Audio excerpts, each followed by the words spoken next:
Meki, astean zeharrekoa. Lehen irakurgaian agertzen da, Jaungoikoaren presentzia be, gure ekaitzen erdienan be, bere hitza, geurera etortzen da. Faltaten jakuna da, entzutea. Eta askotan bere eskutan ustea, guk daukaguzan gora beherak. Horrezagatik amaitzen da lehenengo irakurgaia esaldi honegaz. Onaino helduko zara, ez aurrerago, hemen lehertuko da zure olatuen arrokeria. Gure bizitzan dagozan olatuen aurka paretzen da Jaungoikoa geugaz bizitzeko eta geugaz salbatzeko. Horrezagatik eskerrak emon behar doguz jaunari bere errukia betikoa dalako. Eta bigarren irakurgaian nor da Jesus geuretzat agertzen da. Nola erakusten dugu Jesusen bizitza, Jesusen izenien zer da geuretzat. Eta Evangelioan gure baita ekaitzen erdian paretzen da, ekaitza baretzeko. Gure bizitzan dagozan ekaitza baretzeko eta jaboteko gure bizitza. Egula beti jauna zure izenegazko egirune eta maitasuna. Ez dozu zalako zeure eskutik behin ere izten, zure maitasunean sendo jarri dozu zalak. Otoitza jaunarengan bizitzeko jaunari errespetu eta maitasuna eskatu zazten dugu. Hau oso garrantzitsua da.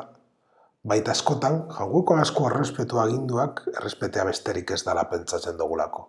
Baina ez. Jaungoikoaren maitasuna da, etxaiari be maitatzea. Evangelioak aste honetan zehar gogorazi duzkun bezala. Horregatik errespetua eta maitasuna.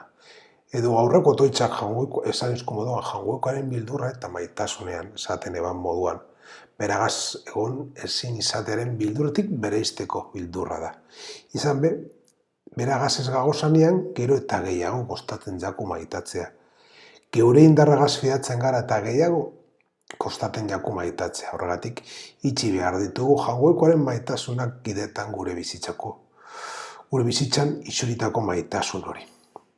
Horregatik, berak gidaten gaitu maitasunean. Berak gidaten gaitu arkaitzen gainean ere egiteko etxetik kristino maitasunan oinarri da. Beti bertan itzaltzen, hasten gara maitasunaren bide. Jauna, eskaintzen dihar dugun bake eta gorezpen sakrifizio hau. Garbitu eta barritu gaizala gure bizitza osoa zuretzat opari atsegingarri izan dadin. Otoitzonetan Eukaristiaren teologia bat aurkitzen dugu, adiskidetze eta laudariozko sakrifizio oso interesgarria. Eukaristiak eskerrak emoteaz gainen, Jaungoikoaz adiskidetzeko aukera be ematen duzku.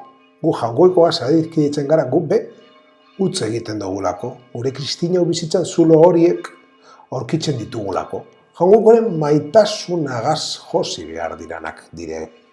Gure bihotzeko jainkoari egindako sakrifizio atseginak zergako aitamen egiten dutzo, Jesusen bihotz sagraduari. Kristoren irudi bagara, gure bihotzak be Kristoren irudi izan behar da. Guk errukitsua jasu badugu, gure bihotzak errukitsuak izan behar dira. Gure bihotzak maitatuak izan bagara, horregatik berba egin behar dugu hau, eta maitasuna egin behar dugu. Sendatu behar dugu dana, Jaungoikoaren maitasunekin batera. Olas eta Espiritu Santuaren indarrez barriro batu nahi izan dituzu zeugana. Pekatuak sakabonik eukasan zure seme alabak. Horrean, zure herriak irutasun santuaren indarrez eta haren antzera bat eginda, argi erakusten dutzo, munduari zer dan eleizia. Kristoren gorputza eta Espiritu Santuaren egoitza, zure neurribako jakitoriaren gorezpenerako. Prefazio honek be erdiunea salbateko iturria Jesu Kristo dara, eta eleiza be erreflejo moduan be agertzen da. Eta eleiza irutasunaren erreflejoa danez, guri bedagokigu be, hau mundura zabaltzera.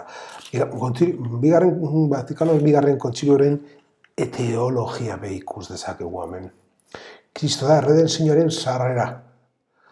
Non eleiza gero aplikatu behar dagoen, salbazio eta bere erospenaren ekintza Jaungoiko handi beragatik sortzen da.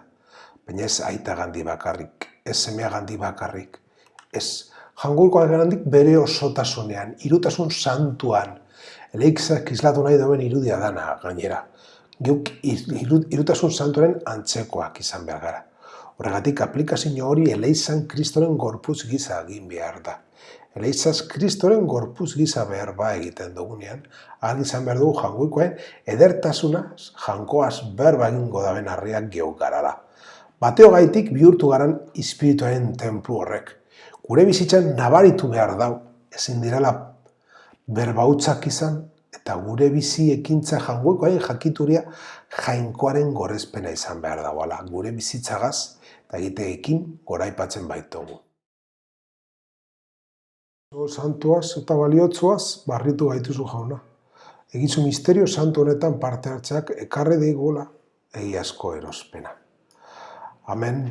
Ikus dezakegu kaldaketa batzuk antxineko otoitzarekin eta gaurkoa. Gaurkoa esaten dau Kristoren gorputz santua eta odol baliotzuaz. Honek esan nahi dau, geuretzat tesoro moduan agertzen direla.